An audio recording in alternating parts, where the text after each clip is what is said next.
पिता के एक फैसले ने बेटों के होश उड़ा दिए। जगदीश प्रसाद जी चुपचाप बैठे हुए बड़ी बहू गीता की बातों को सुनते जा रहे थे। लग रहा था कि किसी भी समय वो अपना धीरज खो बैठेंगे, पर किसी तरह उन्होंने अपने आप को काबू में रखा हुआ था। गीता थी कि अनबरत बोलती जा रही थी। बात बस इतनी सी थी कि पिछले 4-5 दिन से जगदीश प्रसाद जी के दांतों में कष्ट हो रहा था। दर्द से बेहाल थे। डॉक्टर को दिखाया तो उसने दांत को निकलवाने की सलाह दी थी, पर दर्द के कारण यह संभव न था। अंत डॉक्टर ने दर्द कम करने की दवा दी थी। वह कहा था कि दर्द खत्म हो जाए तभी दांत निकला जाएगा। दांत दर्द की वजह से वे कुछ खा पी नहीं पा रहे थे, इसलिए बहू को खिचड़ी बनाने के लिए कहा था, पर उसने 2 सूखी चपाती और सूखी सब्जी बेटे के हाथ भिजवा दी थी। जगदीश प्रसाद जी ने थाली को हाथ भी नहीं लगाया और अब बहू गीता जोर जोर से चिल्ला चिल्ला कर बोल रही थी कि जब खाना नहीं होता तो पहले से ही बता दिया करो, कितना भी करो इनके नखरे नहीं खत्म होते। वो ये बात समझने के लिए तैयार ही नहीं थी कि दांत दर्द की वजह से ससुर जी चपाती चबाने में असमर्थ हैं, और गुस्से में थाली उठाकर बाहर चली गई। जगदीश प्रसाद जी ने एक गहरी सांस ली और अपनी छड़ी उठाकर अपने लंगोटिया दोस्त कैलाश नाथ जी के घर की ओर चल दिए। आज उनका दिल बहुत उदास था। अपनी दिवंगत पत्नी की याद उन्हें आने लगी और सड़क के किनारे बने एक बेंच पर वे बैठ गए। अतीत ने तीव्रता के साथ उनकी यादों में प्रवेश किया। जगदीश प्रसाद जी सरकारी कार्यालय में सेवारत थे। उनके 3 बेटे थे, अनिल, सुनील और राजेश।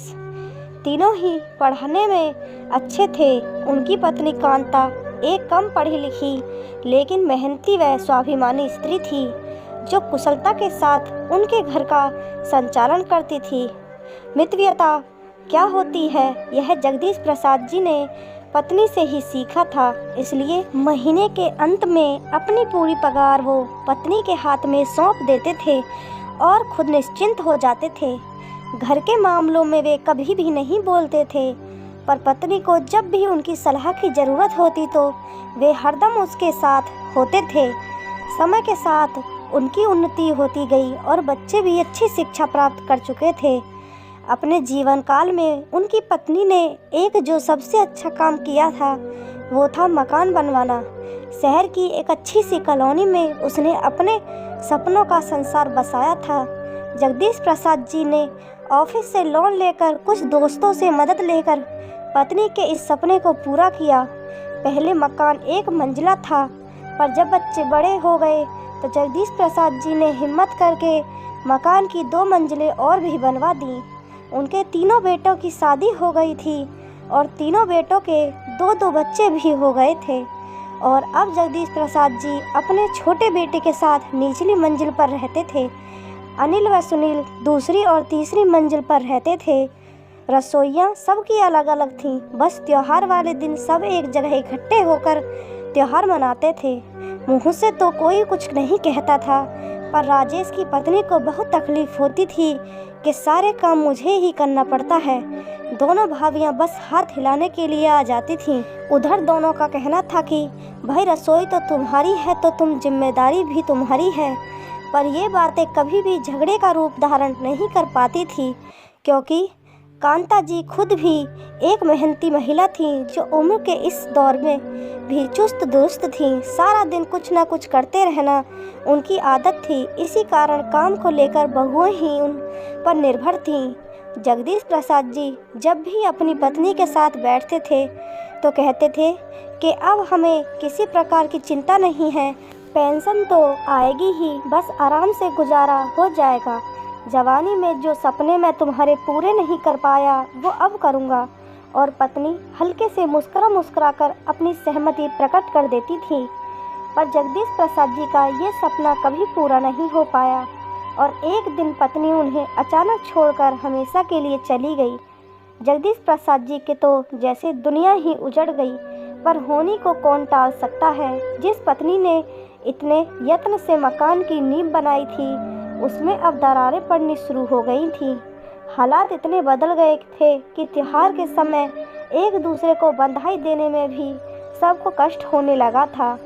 सब अपनी अपनी गृहस्थी में मस्त हो गए थे। एक अकेले जगदीश प्रसाद जी ही रह गए थे जो सब कुछ समझ रहे थे, पर उम्र के इस दौर में अपने आप को असहाय या सा महसूस करने लगे थे। 2 दिन पहले ही वो जब अचानक घर में घुसे तो उन्हें बेटों व बहुओं की आवाज़ सुनाई दी।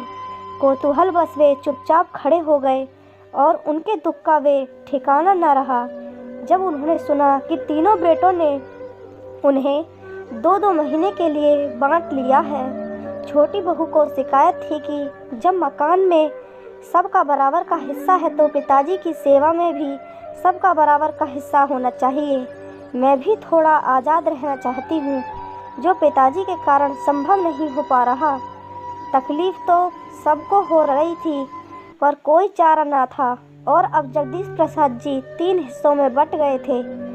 जिंदगी यूं ही चलती जा रही थी। 2 महीने कभी एक बेटे के पास, फिर दूसरे और फिर तीसरे के पास। मुसीबत तो तब आती थी जब कभी महीने के अंत में यदि उनकी तबीयत खराब हो जाती तो इलाज यह सोचकर नहीं कराया जाता था कि अब 2-4 दिन के बाद दूसरे बेटे के पास तो जाना ही है, वो ही इलाज करा देगा। आज जगदीश प्रसाद जी के सब्र का बांध टूट गया था। 2 दिन पहले ही उन्होंने दांत निकलवाया था। उनका दिल कुछ मीठा, कुछ गर्म, कुछ नर्म खाने का हो रहा था। उन्होंने अपनी मझली बहू को हलवा बनाने के लिए कहा और अलका का जवाब था कि मैं अभी खाली नहीं हूँ, आपको और कुछ तो सूझता नहीं है, इस उम्र में भी खाने की पड़ी है। 2 दिन के बाद मोना छोटी बहू के पास जाएंगे तो वहीं खा लेना, मैं किट्टी पार्टी के लिए लेट हो रही हूँ। और जगदीश प्रसाद जी के सब्र का पैमाना झलक गया। आज तक वो अपने बेटे बहुओं की सब ज्यादतियाँ बर्दाश्त कर रहे थे, पर आज तो हद हो गई। आंखें आंसुओं से भर गईं और वे कैलाश जी के घर चल पड़े। कैलाश जी उनके बचपन के मित्र थे। शिक्षा प्राप्ति से लेकर सेवानिवृत्ति तक दोनों साथ ही रहे।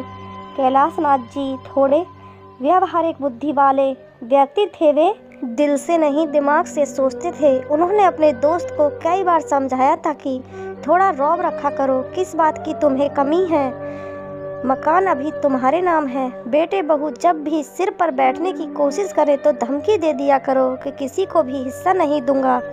पर जगदीश प्रसाद जी को यह बात नामंजूर थी।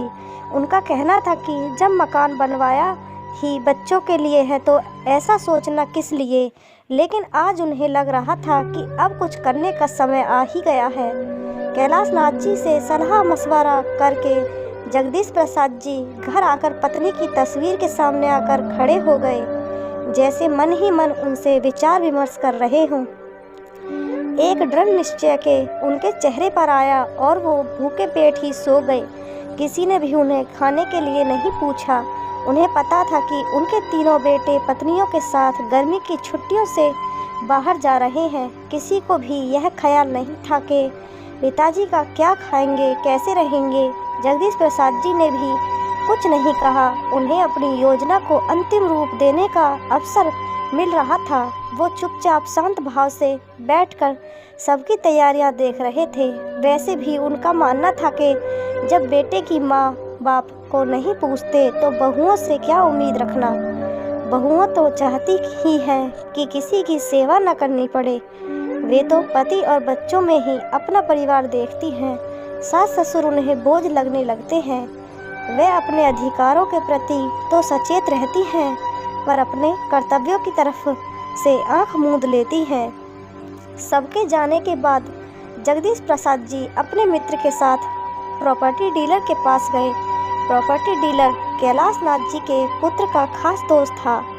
उनसे मिलकर अपनी व्यथा बताई, कुछ सलाह मशवरा किया, वह वापस आ गए। 10 दिन के बाद जब बेटे बहुए प्रसन्नचित्त घर लौटे तो मकान पर ताला देखकर सबकी त्योरियां चढ़ गईं। छोटी बहू मोना बोलने लगी, हद हो गई लापरवाही की। पता था कि हम आज आ रहे हैं, घर नहीं बैठ सकते। उसके गुस्से के कारण भी था। कि अब 2 महीने पिताजी को उसके पास रहना था। काफ़ी देर इंतजार करने के बाद अनिल व सुनील कैलाशनाथ जी के घर की ओर चल दिए और उनके पैरों तले जमीन खिसक गई जब उन्हें पता चला कि पिताजी ने मकान 20 लाख में बेच दिया है और अब वे कहाँ हैं किसी को कुछ पता नहीं। तीनों परिवारों को समझ नहीं आ रहा था कि ये सब क्या हो गया है। उन्हें लग रहा था कि ये एक भद्दा मजाक है तो पिताजी ने उनके साथ किया है। गुस्से में तीनों भाई उबल रहे थे। पिताजी ऐसा कैसे कर सकते हैं? मकान की कीमत लगभग 1 करोड़ की थी तो पिताजी ने 20 लाख का घाटा क्यों उठाया? ये उन सब की समझ में बाहर था। कोई चारा न देखकर सब अपने ससुराल चले गए। अगले दिन बड़े बेटे के पास कैलाशनाथ जी का फोन आया और उन्होंने तीनों पुत्रों को अपने पास आने के लिए कहा कि कुछ आवश्यक सूचना देनी है। शाम तक का भी इंतजार सबको भारी पड़ रहा था। कैलाशनाथ जी के पास से जो सूचना उन्हें मिली उससे तीनों की जुबान पर ताला लग गया था। दिमाग जैसे कुंद हो गया। सोचने समझने की शक्ति जैसे साथ ही छोड़ दिया। कैलाशनाथ जी के अनुसार जगदीश प्रसाद जी हरिद्वार चले गए हैं और उन्होंने वहां पर एक घर ले लिया है और अब वहीं रहेंगे। यह समाचार पूरे परिवार पर एक भारी प्रहार था। बहुत अनुनय विनय करने पर कैलाशनाथ जी से वे पिताजी का पता प्राप्त कर सके और हरिद्वार की ओर चल पड़े। पिताजी का यह कदम उनकी समझ से बाहर था। हरिद्वार पहुंचकर पिताजी को देखकर एक और झटका लगा। पिताजी तो प्रसन्नचित्त और स्वस्थ लग रहे थे। बेटे बहुओं को देखकर उनके होठों पर मुस्कान आ गई। प्रसन्न दिल से उनका स्वागत किया और दीपक कहकर किसी को आवाज़ दी। आवाज़ सुनते ही 20-22 साल का एक लड़का सामने खड़ा हो गया। सबने कौतूहल से उसे देखा। जगदीश प्रसाद जी ने सबकी नज़रों को नज़रअंदाज किया और दीपक को 3 प्लेट गरम गरम हलवा लाने के लिए कहा। इसी बीच जगदीश प्रसाद जी सबसे बच्चों की कुशलता के बारे में जानते रहे। बेटे एक दूसरे की तरफ देख रहे थे कि कौन पहल करे, पर किसी की हिम्मत नहीं हो पा रही थी कुछ पूछने की। इतने में दीपक एक ट्रे में 3 प्लेट लेकर आ गया और सबको एक प्लेट पकड़ा दी। किसी ने भी प्लेट को हाथ नहीं लगाया। किसी को बोलते न देखकर जगदीश प्रसाद जी ने कमान अपने हाथ में ली और बोलने लगे, तुम सबको हैरानी हो रही होगी और गुस्सा भी आ रहा होगा कि पिताजी को ये क्या सहन सवार हो गई है, लेकिन कारण भी तुम लोग ही हो। मैंने और तुम्हारी माँ ने तुम लोगों को कभी भी किसी प्रकार की कमी नहीं आने दी। तुम्हारी माँ ने मेरी एक अकेली तनख्वाह में कितनी कुशलता से घर को चलाया, ये मुझे तुम सबको बताने की ज़रूरत नहीं है। और आज मुझे ये कहने में कोई भी शर्म नहीं है कि उसने अकेले तुम सभी को अपने प्यार से बांध रखा था, पर तुम 3 लोगों ने अपने एक बाप को ही किस्तों में बांट लिया।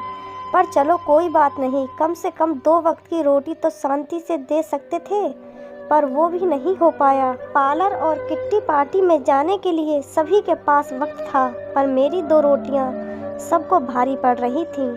तुम सभी को अच्छी तरह से मालूम था कि जिसके पास भी मैं रहता था अपनी पेंशन वहीं खर्च करता था, लेकिन मेरी दवाई के लिए किसी के पास पैसे नहीं होते थे। तुम सबको अपने अधिकार पता थे, पर इस बूढ़े के प्रति तुम्हारे कुछ कर्तव्य भी हैं, यह तुम में से किसी को भी याद नहीं रहा। और फिर जब मेरे बेटे ही ऐसा हैं तो बहुओं से मैं क्या उम्मीद रखूं? कहते कहते जगदीश प्रसाद जी का गला रुंध गया।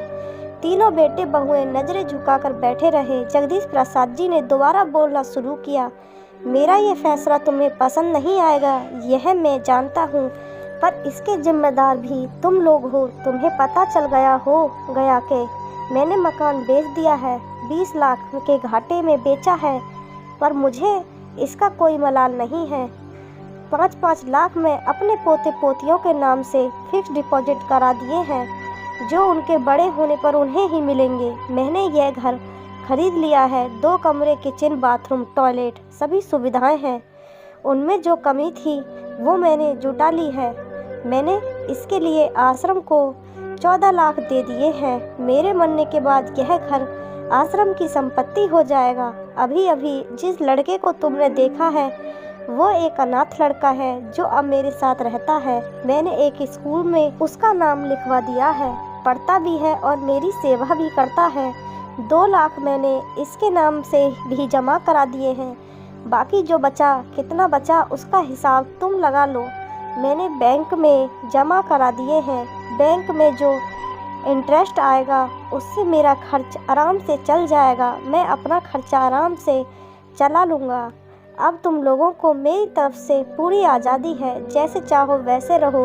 यह सब कहकर जगदीश प्रसाद जी चुप हो गए और आराम कुर्सी पर बैठकर अपनी आंखें बंद कर ली। तीनों बेटे बहुओं को समझ नहीं आ रहा कि पिताजी की इन बातों पर अपनी क्या प्रतिक्रिया प्रकट करें। और सामने पड़ी हलवे की प्लेट को देखकर अलका सोच रही थी कि एक प्लेट हलवे की कितनी बड़ी कीमत सबको चुकानी पड़ गई है।